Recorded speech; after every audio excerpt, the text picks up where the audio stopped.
I stood frozen in that glass-walled conference room, watching Ray Preston's smug smile stretch across his face. The entire logistics team sat around the polished table, eyes fixed on the floor. No one dared look at me. Lena Marshall. "You're finished here," Ray said loud enough for the rest of the floor to hear.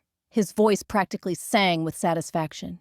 "Maybe you'll find a company that cares more about feelings than margins."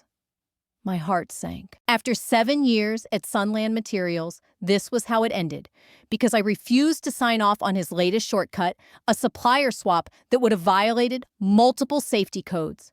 "Ray, I was just doing my job," I replied, voice trembling. "Those composites don't meet minimum tolerances." He laughed. Actually, laughed. "Safety doesn't pay the bills, Lena. Results do." The room went still. No one moved. No one said a word. People I'd mentored, trained beside, shared coffee with, they stayed silent. Ray slid a termination letter across the table. "Clean out your desk. Security will be here in 45 minutes. I took the paper with numb fingers. 5 minutes later, I stood in the break room, staring at the vending machine, trying to remember how I got here. 7 years ago, I'd moved to Phoenix to join Sunland, a mid-sized materials engineering firm with a solid name and a mission I believed in. At age 35, I was finally doing what I loved, making sure the structures people rely on every day wouldn't collapse from corner cutting. Then, 6 months ago, Ray got promoted to Regional Ops Director. From the moment he stepped in, the culture changed. Collaboration disappeared. Metrics came first. He used fear like a tool. Cut 12% this quarter, he'd bark in meetings. Or don't bother showing up Monday. I held on as long as I could, hoping upper management would see the damage. But Ray knew how to manage up. He smiled in the boardroom while choking morale in the bullpen. And today, he made an example out of me. But that's not where this ends, because 3 hours later, my phone rang. And on the other end, his biggest competitor, offering me more money, a better title, and full control over compliance. Ray had just fired his best safeguard. And Phoenix is a small town. He humiliated people in meetings over minor mistakes and claimed credit for projects he barely understood. Still, I kept my head down and focused on the work. That was my first mistake. The real warning sign came during a Tuesday check-in. We were reviewing a delayed shipment for a municipal build, nothing out of the ordinary. 3 days late, minor hiccup. But after the meeting, Grayson Wells pulled me aside.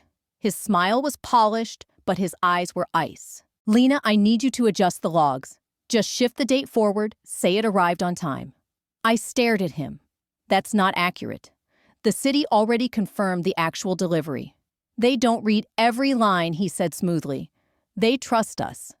But late shipments reflect badly on us." I didn't blink.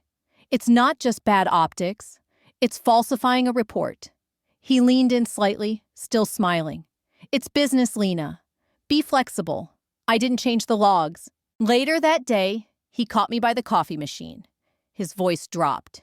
"You're either a team player or a liability, Lena. Choose wisely." My stomach turned, but my choice had been made the day I got my PE license. Integrity wasn't optional. After that, I started paying closer attention to what was happening around me, and what I saw made me sick.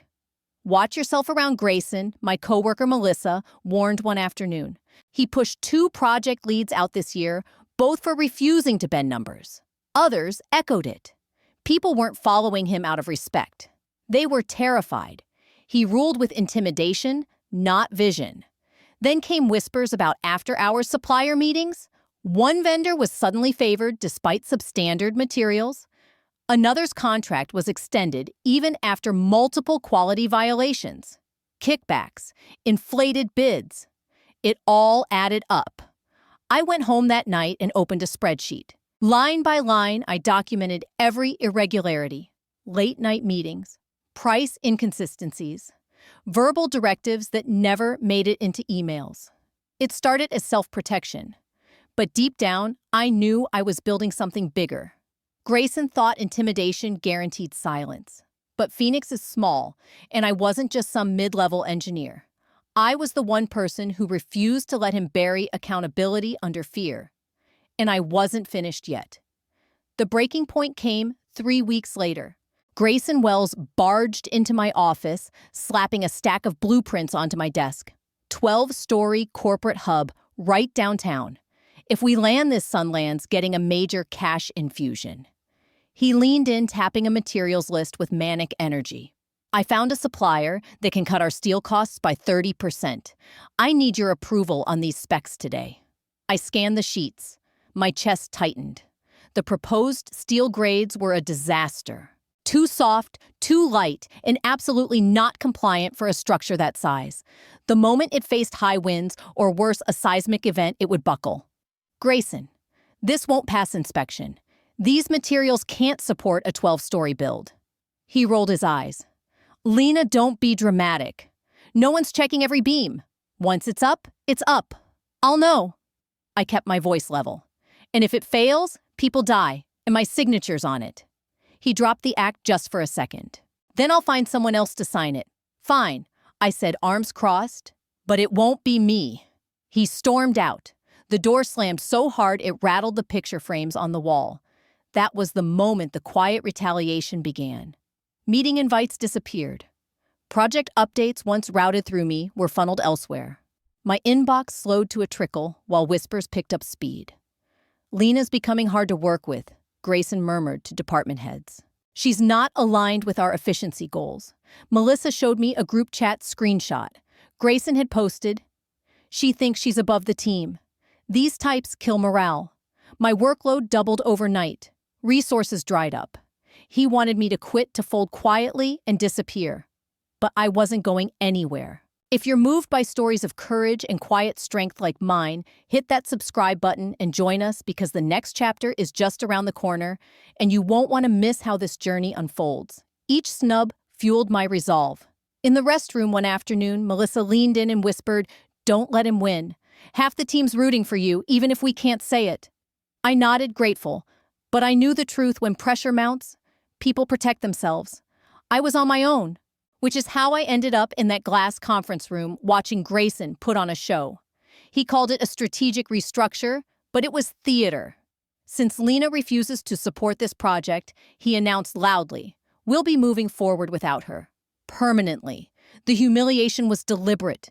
Grayson could have let me go in private, but that wouldn't have sent the message he wanted. This was about fear, control. Maybe you'll find a company that values feelings over outcomes. He sneered, though I doubt it. This industry doesn't reward people who can't handle reality. My face burned, not from shame, but rage. 7 years of loyalty, dozens of overtime weekends, a spotless safety record. None of it mattered. I signed the termination form without flinching, refusing to let him see me crack. But as I turned to leave, I was already planning my next move. "Security will ensure you don't take anything that isn't yours," he added smugly. I turned to meet his eyes. "Don't worry, Grayson. I only take what I've earned." Outside, I loaded my personal items into my trunk. I was halfway through when a stranger approached. "Excuse me." "Lena Marshall." I turned, unsure if Grayson had sent someone to intimidate me. "I'm Cole Brennan, CEO of Summit Steelworks." He extended his hand. I was inside for a supplier meeting when I saw what happened. My heart skipped. Summit was Sunland's biggest competitor. "I heard you refuse to approve substandard materials," he said. "That kind of backbone is rare." "It shouldn't be," I said quietly. "It should be expected." He smiled. "Exactly why I'd like to talk. How would you feel about joining a company that actually respects integrity?" I stared. "You're offering me a job, I'm offering you a chance to do what's right. You know Sunland's systems inside and out. You could help us compete ethically." He handed me his card.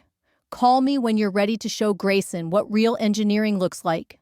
2 weeks later, I walked into Summit's office as their new senior project engineer. The difference was immediate natural light, open conversations, actual collaboration. Cole gave me a full tour, introducing me with pride. "Lena joins us from Sunland," he said to the team. "She's here to help us raise our game." And for the first time in months, I believed I was exactly where I needed to be, doing the work I loved the right way. And Grayson, He had no idea what was coming next. I have one simple rule. Cole told me during our first one-on-one. We do it right, even if it costs more up front. Quality always wins in the long run. After months under Grayson's cut-corner madness, it was exactly what I needed to hear. Still, I'd be lying if I said the sting was gone. Grayson hadn't just fired me. He tried to erase me. My professional side was focused on moving forward, but the human side, it wanted something more. Ironclad's been undercutting us for years, Cole said one morning. If you have insights that could help us compete ethically, I'm all ears. I smiled. Maybe I can get professional redemption and a little justice. That night, I pulled out every note, every documented shortcut, every memory I had from my time at Sunland. Nothing proprietary, nothing illegal. But I knew Grayson's tactics like the back of my hand, how he shaved budgets and twisted specs and masked risk behind low bids. His whole model was built on deception. And deception has a shelf life. I spent hours creating a competitive strategy brief for Summit, highlighting how we could position ourselves as the transparent alternative. Where Grayson overpromised and underdelivered, we'd lead with honesty and quality. Cole finished reading the report and looked up with a grin. You nailed it. This exposes exactly where he's vulnerable. His clients don't realize what corners are being cut, I said. But if we show them what quality looks like, they'll start asking better questions. Soon after we got our shot, a national hotel brand was opening bids for a flagship downtown project. I already knew Grayson had targeted it. It was the kind of job where cutting corners would be a PR nightmare, high visibility, tight specs, and no room for failure. I rewrote Summit's proposal from the ground up, emphasizing our commitment to exceed safety and sustainability standards, not just meet them. During our final presentation, a board member asked, "Why choose Summit over Ironclad?" I didn't hesitate, because when your name's on the side of a building, you want it still standing 50 years from now. Our methods ensure that. They nodded. Someone actually clapped. And in that moment, I knew this wasn't just a second chance. It was the start of something bigger. More importantly, clients started asking sharper questions about specs timelines and safety margins. Questions Grayson couldn't answer without lying. 3 days later, Cole burst into my office, eyes lit up. "We got it!" He grinned. "The hotel contract is ours." That night, my phone rang. It was a number I hadn't seen in weeks. "Grayson! You think you're clever, don't you?" he snapped. Turning the whole industry against me, I didn't rise to it. I didn't turn anyone, Grayson. You did that all by yourself. Losing the flagship contract sent him spiraling. Melissa, who still texted me from time to time, kept me updated. He's snapping at everyone she wrote. Yesterday, he screamed at Marcus for running a safety check, said there's no time for engineering delays. He's completely unhinged. 2 weeks later, it happened. One of Grayson's crews reported stress fractures in a newly installed steel frame on a school expansion site. Beams that should have held for decades were cracking within days. OSHA launched an immediate investigation. The news spread fast. If regulators were poking around, people knew something was seriously wrong. Melissa's next message made me smile. He's having panic attacks. Keeps asking if anyone's been talking to Summit. I replied, "We're too busy building things that stay standing." Cole walked by while I was skimming a news report. He raised an eyebrow. "Karma's quick in this business," he said. "Want to position Summit as the ethical option in our marketing." "Let's let the work speak for itself," I replied. "Quality doesn't need to shout." Grayson was unraveling publicly and thoroughly, and I didn't have to lift a finger. Former coworkers started reaching out not for gossip, but guidance. Frustrated, exhausted, afraid. One of them pulled me aside after a local construction expo. "That supplier Grayson's been using, the one giving him those discounts, they're under audit. Turns out some of their steel certs were forged." Another piece clicked. This wasn't just bad leadership. It was fraud, deliberate and deep. "What should we do?" my old teammate asked. "Start documenting," I said. "Keep records. If investigators come asking, tell the truth. Sometimes the most powerful revenge is the kind that writes itself." "Your professional reputation is worth more than any loyalty to Grayson," Cole told me. Meanwhile, Summit was thriving. Cole greenlit a new campaign spotlighting our commitment to transparency, durability, and ethics. We never mentioned Sunland by name. We didn't have to. The contrast spoke volumes. While Grayson dodged inspectors and scrambled to repair his crumbling image, Summit was featured in national trade publications for construction excellence. We were getting calls from clients who used to avoid us now, eager to build with someone they could trust. Funny how doing things right turns out to be good for business, Cole said during one of our project planning sessions. Grayson, by contrast, was unraveling. Word spread that he'd started showing up uninvited to competitor meetings begging for old clients to come back. Desperation doesn't wear well in this industry. The breaking point came at the Southwest Infrastructure Conference, where I was invited to present Summit's latest innovations in structural safety. Halfway through my keynote, the back doors slammed open. Grayson stormed in. "Ladies and gentlemen," he called out, voice sharp, "I need to respond to the false accusations of a disgruntled ex-employee." The room froze. Dozens of heads turned first to him, then to me. The moderator stepped in. "Sir, this isn't—" "No, it is," Grayson snapped, stomping toward the stage. "Lena Marshall was fired for incompetence. Now she's spreading lies to sabotage my company." My heart pounded, but my voice stayed steady. "I've never shared anything confidential, Grayson. I've only shared how to do things right." A few audience members clapped. His face darkened. He kept going, accusing me of corporate espionage, client theft, and sabotage. The more he ranted, the more unstable he looked. "She's feeding Summit proprietary data," he shouted, finger trembling. When he finally paused for breath, I replied calmly, "Grayson, I know this is hard, but Summit wins business through integrity and performance. If that threatens your model, maybe it's your model that needs review?" The room erupted in applause.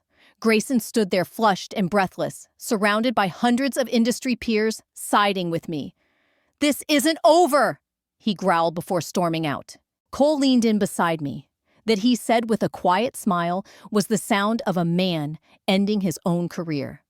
The rest of my presentation went off without a hitch. By the time I returned to Summit's booth, we were swarmed. Half the executives who approached us began with the same phrase, "We're looking for alternatives to Sunland." Grayson had handed us his client base on a silver platter. His public meltdown didn't just tarnish his image, it triggered an escalation of the investigation already circling his company.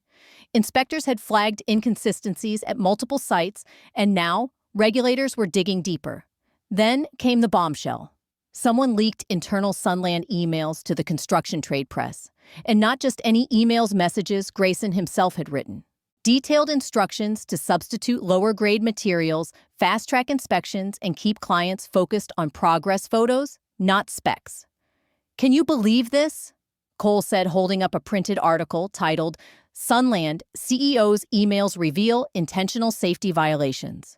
His own words sealed his fate. Who would have had access to those emails, I asked. "Someone with admin privileges," Cole said simply. "Someone tired of protecting him." I had a pretty good guess who the whistleblower might be, but I didn't need to know. The important thing was, the truth was finally public. OSHA expanded their probe, hinting at possible criminal charges. Grayson's empire was collapsing, and he couldn't spin it away this time. The final blow came when Megacore Development, Sunland's largest client, issued a public statement cutting ties due to irreparable trust issues and safety concerns. Cole called me into his office that afternoon, grinning ear to ear. "Guess who just signed an exclusive with Megacore?" He slid the signed contract across the desk. I stared. "You're kidding." "They specifically requested you as project lead," he added. "Your name's carrying weight now, Lena." That night, I celebrated the win with Thai takeout and a glass of wine. Just 5 months earlier, Grayson had tried to erase me from the industry. Now his flagship client had asked for me by name. But just as I settled into the evening, my phone buzzed. Grayson's number flashed on the screen. I hesitated, then answered. "Lena." His voice was faint, unsteady. "It's nearly midnight." "I know," he whispered. "I just need 5 minutes. Please." The man who once fired me without flinching now sounded like a ghost, and I hadn't even said a word yet. "I don't deserve it," Grayson said, his voice ragged. But I'm asking you to help me save my company. Your company, I asked coldly. The same one you fired me from for refusing to risk people's lives? I made mistakes, he said. Serious ones. But there are good people at Sunland who don't deserve to lose their jobs because I couldn't see straight. He pleaded for several minutes, offering me everything: money, equity, full control over operations.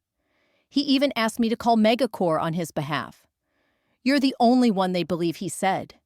You could save hundreds of jobs with one call. Part of me pitied him. The man was hollowed out, wrecked by the very greed that once made him untouchable. But another part, the one that remembered being publicly humiliated in that glass conference room, wasn't ready to forget so easily. I'll consider it, I said, then hung up. I let him sweat for 24 hours before calling him back. He answered on the first ring. Lena, did you talk to them? What did they say? I've thought about your request, I said calmly, and I've decided I only work with people who do things the right way. The silence on the other end was crushing. Then his voice cracked. Please, Lena, I'm admitting I was wrong. I need you. Those were the words I'd waited months to hear from the man who once called me a liability, who mocked my ethics, who fired me for refusing to cheat. You had your chance to lead with integrity, Grayson, I said. You chose shortcuts. Now you get to live with that. I ended the call and blocked his number. 30 minutes later, local business news broke the story. Sunland's board had forced Grayson Wells to resign effective immediately. Justice, at last. Industry headlines lit up: disgraced CEO steps down amid safety scandal. I received dozens of messages from former colleagues. Most were celebrating. Some were anxious about the future. Thank you for standing up when none of us could, Melissa texted. You gave us permission to tell the truth. Later, another former teammate called. They're bringing in new leadership, someone focused on rebuilding, he said. Your name keeps coming up as the example of what engineering integrity should look like. The professional vindication was satisfying, but it was the personal messages that truly moved me. Workers from sites across the country sent photos and voice notes thanking me for standing firm when it counted. One message from a welder in New Mexico read, "Because of people like you, I get to tuck my kids in every night." That's when it hit me. This was never just about Grayson. It wasn't even about revenge. It was about proving that doing the right thing still mattered, even in an industry that often rewarded speed over safety, profits over people. A few weeks later, I returned to my old office building to retrieve a few personal items left in long-term storage. The security guard at the gate gave me a warm wave. Good to see you again, Lena. Heard you're doing big things over at Summit. Inside, Sunland's offices felt smaller than I remembered, and strangely quiet. Half the cubicles were empty casualties of the post-scandal cleanup. As I passed my old desk, I spotted a young guy hunched over a mountain of safety files. Need a hand? I asked. He looked up startled. Wait, you're Lena Marshall. Everyone talks about you around here. You're the reason we're finally getting it right. I smiled and helped him sort the disaster Grayson had left behind. On the way out, I passed Grayson's old office. His nameplate was gone. The room was stripped bare. Where once hung a poster that read, "Dominate or be dominated," there was now a laminated OSHA compliance chart. Fitting. That Friday, Cole called me into his office. He looked serious, then broke into a grin. Lena, how would you feel about becoming Summit's Vice President of Operations? I stared. Cole, I've only been here 6 months. In those 6 months, you've reshaped how we do business, he said. We've signed more contracts in 1 quarter than we had in 2 years. The promotion came with a raise, equity, and full authority to roll out safety standards that would set a new industry benchmark. I'm not promoting you because you helped us beat Sunland, Cole said. I'm promoting you because you've proven that ethics scale. That night, I called my parents. My mom cried. My dad, a retired builder, said simply, "The industry needs more engineers like you." It was the greatest compliment I'd ever received. Standing on that stage, looking out at hundreds of construction professionals, I felt the weight of both responsibility and possibility. Safety isn't a luxury, I told the audience. It's not something we add when there's room in the budget. It's the foundation everything else depends on. I spoke about the daily choice between doing what's easy and doing what's right, about the courage it takes to say no when someone in power asks you to compromise. True leadership, I concluded, isn't about having all the answers. It's about asking the hard questions, especially when no one else will. The standing ovation lasted nearly 2 full minutes. Afterward, people came forward to share their stories, times they'd been pressured, pushed, or punished for holding the line. But the moment that stuck with me most came when I noticed someone standing alone near the exit. It was Grayson. He looked older, smaller, worn down. Our eyes met. He looked away. When I finally stepped away from the crowd, he approached slowly. "Lena," he said, voice low. "Could I have 1 minute?" I hesitated, then nodded. We stepped into a quiet hallway. "I want to apologize," he began, his tone stripped of ego. "Not because I expect anything from you, but because you deserve it." He admitted to letting ambition consume him. He said my speech reminded him of the kind of engineer he used to be before ego clouded his judgment. "I've been seeing a counselor," he added, "trying to figure out how I lost myself." I listened silent. He didn't make excuses, just spoke like a man trying to pick up the pieces. "I don't expect forgiveness," he said finally, "but I hope you'll believe that I'm trying to change." I looked at him for a long moment. "I hope you do change, Grayson. But we're done." I turned and walked away. That night, driving home beneath the soft glow of the Phoenix skyline, I thought about everything it had taken to get here.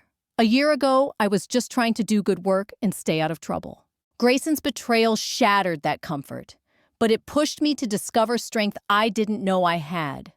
Because integrity isn't about staying quiet. It's about standing firm when it would be easier not to. The success at Summit, the industry recognition, even Grayson's downfall. None of it would have happened if I had just kept my head down and signed those safety waivers. Sometimes the hardest choice is the one that sets you free. That night, my phone buzzed. A message from Cole. "Saw your speech online.